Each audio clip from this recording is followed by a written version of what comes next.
Section 1. When they found Buddha's relics. Buddhism is one of the great religions of the world, practiced by over 500 million people, and it was born in India. Read on for some insights into the history of Buddhism in our country.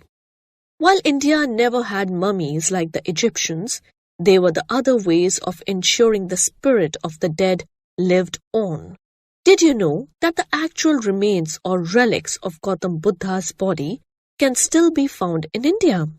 In fact, across India and Sri Lanka, you will hear stories of how the Buddha's relics give a certain aura to some of the great stupas, Buddhist temples of India.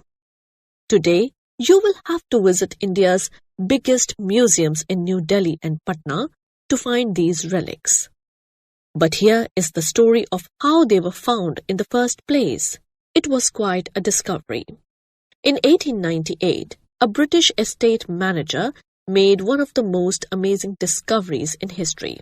In a small village on the Indo-Nepal border, his team dug a brick mound and found vases filled with fragments of bones and jewels. At first, they did not know what this was, but an inscription on one of them created quite a stir. It seemed as if they had found the relics of the Buddha himself. But this was only one of the chapters of a story that began about 2500 years ago in the 5th century BCE. Buddha's relics can be classified into his bodily remains like bones, teeth, and hair, things that belong to him like the staff, robe, and bowls, his teachings on dharma, and then a host of other traces of the Buddha-like footprints or even his shadow image. The Mahaparinirvana Sutra, one of the most studied Buddhist texts recounting the last days of Buddha's life, says that after his cremation at Kushinagar, present-day Uttar Pradesh, fragments of his body were shared among 8 ruling families, including his own clan, the Shakyas of Kapilavastu. Though Siddhartha Gautam was born in Lumbini in Nepal, he spent his initial life in the ancient city of Kapilavastu. He was a prince and grew up in the palace of his father, Subodhana, the chief of the Shakya clan. But at the age of 29, when he left the sheltered world of the palace to meet his subjects and saw poverty, disease, suffering and death, he became depressed and left the palace to find answers about life. He decided to lead the life of an ascetic. After Buddha's death, when his people received his relics, they buried them under a simple tomb. One part of the relics was obtained by King Ajatashatru of the Magadha dynasty. According to an 11th-12th century Pali cosmological text called Lokapannati, he hid them in an underground chamber near his capital Patliputra, present-day Patna. Interestingly, according to the text, the relics were protected by spirit-powered mechanical robots, Bhutavahana Yantra. As centuries passed and the Indian subcontinent's political and cultural map changed, a lot was lost and forgotten. By the end of the 12th century, Buddhism was almost extinct and many of its monuments abandoned.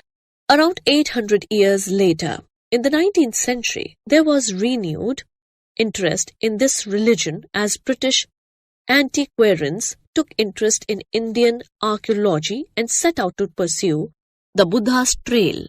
In 1898, William C. Pepe, an estate manager, came across a brick dome while clearing his land in Piprava, a village near Birdpur in present-day Siddharthanagar district of Uttar Pradesh. Since he had some basic archaeological knowledge, he immediately guessed that this structure held some historical significance. As a result, he led an excavation team.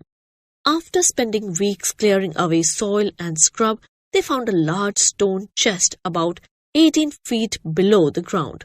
Within it were 5 small vases, each not more than 7 inches tall.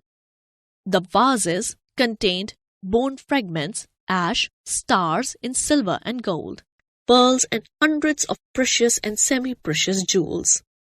On one of the vases was an inscription which read, Sukiti Bhatinam Sabhagini Kanam Saputa Dalanam Yam Salilnadidane Buddhasa Bhagavate Shakyanam. Roughly translated, it means relics of the enlightened one, which had been given to his own Shakya clan. But when the materials were further sent for analysis, studies revealed details which challenged the vase's authenticity. The inscription was written in the Brahmi script, which came into use at least 150 years after Buddha's death. So the obvious question was, did these relics really belong to the Buddha?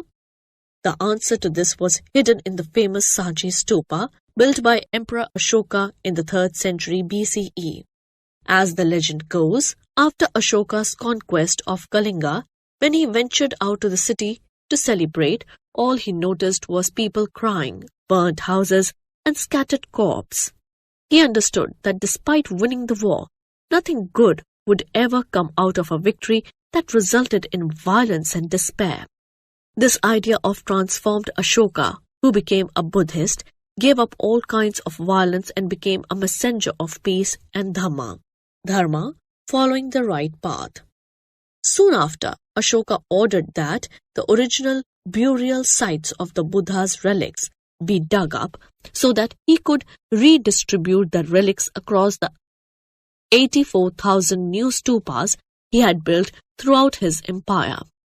Ashoka sent a mission of Buddhism to Ceylon, present-day Sri Lanka, led by his son Mahendra, who became a monk, and daughter Sanghamitra. This fact could explain what the British estate agent Pepe had found. The relics were not from the original burial by the Buddha's clansmen, the Shakyas, but the later burial by Emperor Ashoka. That also explained why Pepe found so many jewels and so much gold with the relics. They were put in by Emperor Ashoka in a much bigger stupa. But now another question was raised by the find. Based on where the relics were found, could this village be the site of the ancient city of Kapilavastu, where the Buddha had spent his youth? Experts were once again divided. A few archaeologists refuted this idea.